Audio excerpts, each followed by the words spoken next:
Hello again, this is Alan Binder, and this is a second in a series of talks I'm giving on the space program and the exploration of the moon. As you know from the introductory video, I've been involved with the space program essentially since its beginning, and I wanted to be an astronaut and go to the moon more than anything that I could think of. Fortunately, that never happened. I say fortunately because those astronauts who were scientist astronauts, and I applied for that, never got to go to the moon.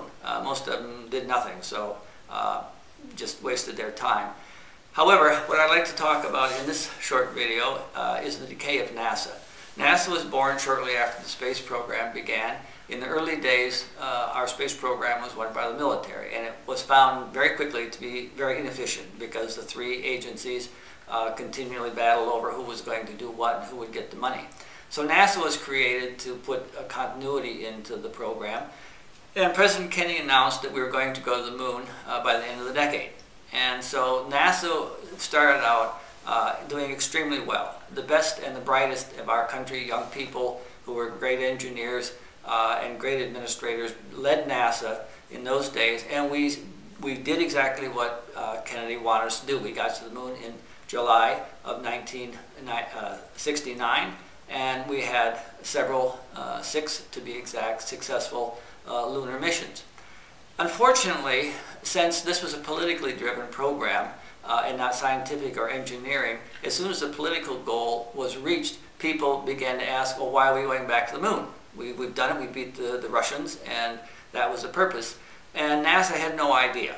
And they had hardware, we had spent all this money, we had trained astronauts, and yet no one really understood why we needed to go to the moon. Well, I will be talking about what the moon can offer us in the future and why we need to get back there and start utilizing its resources for the benefit of humanity. But what happened at the end of Apollo was the money began to dry up. Now, there are 2 reasons for that, in addition to just the program being successful in terms of beating the Russians. One was the civil unrest due to the civil rights efforts, and secondly, the Vietnam War. In any case, because of these various pressures, NASA abandoned the moon, abandoned the Saturn V rockets, the LEMs, everything that we had developed to take men to the moon and that we should have capitalized on.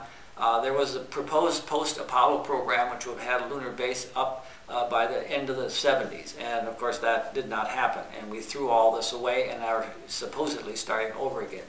At the end of Apollo, many of the best people were simply fired. They weren't needed anymore, they were just tossed out. Some of the German scientists who helped us get to the moon were sent back to Germany because all of a sudden, oh, these were old Nazis and we didn't want them around after they had helped us beat the Soviet Union.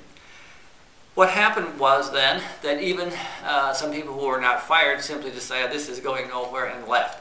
So you ended up with a NASA which was filled with second and third rate people who then all of a sudden filled the highest positions, and they simply did not know what they were doing. Since then, NASA has continued to decay. We started the shuttle program, which was promised to be just like flying a commercial airline. It would go up every 2 weeks and be the cheapest and fastest way to get into space. Well, the shuttle took many years to develop, many more than was proposed, and cost a lot more money than it was supposed to have cost. And instead of having a flight rate of some 25 missions per year, the highest flight rate was 5 or 6, and it became the costliest way to get into space. It cost $500 million to $1 billion per flight. As a result, there wasn't even support equipment and extra hardware when it had to be replaced. And so when one shuttle would land, they would take pieces out of it and put it into the next one to go up. Well, the shuttle program continued to devolve, getting nowhere fast. Very little science was done in it. And then, of course, Columbia happened. Columbia was launched on an ice-cold day, and the engineers told NASA they could not possibly launch. But they did because they had a teacher on board, and they were going to get up there no matter what. And, of course, the Challenger blew up in a little over a minute into the flight and killed all the astronauts. This continued, and the mistakes that were made, the bureaucratic management that led to the Challenger disaster then led to the Columbia disaster, when the Columbia was mortally wounded during launch by insulation falling off the external tank and cracking a hole in the wing. But the NASA managers would not listen to engineers saying there's potential trouble here, and of course those astronauts died as the spacecraft broke up over Texas during its reentry. NASA continues to decay. It's gotten worse and worse with time. The Discovery program I mentioned before in my introduction was one of the attempts to find a way to do things faster, better, cheaper, new ways of doing it. Instead of listening to those of us who were successful, me particularly, since my mission was extremely inexpensive and was done very rapidly and produced excellent results, NASA simply ignored all those results and just pushed down the way it has been doing and getting worse and worse. The announcement by the second Bush presidency that we were going back to the moon and on to Mars a couple of years ago is also failing. We have not made the hardware, there's very little money, and it's believed with the new administration that this effort will also fail. So as far as I am concerned, NASA is a failed agency. It has not taken humanity into space in a permanent way. The costs continue to rise. They stifle every effort to do commercialization. As I have proved, you can do a mission outside of NASA for roughly 1/10 the cost that NASA does it.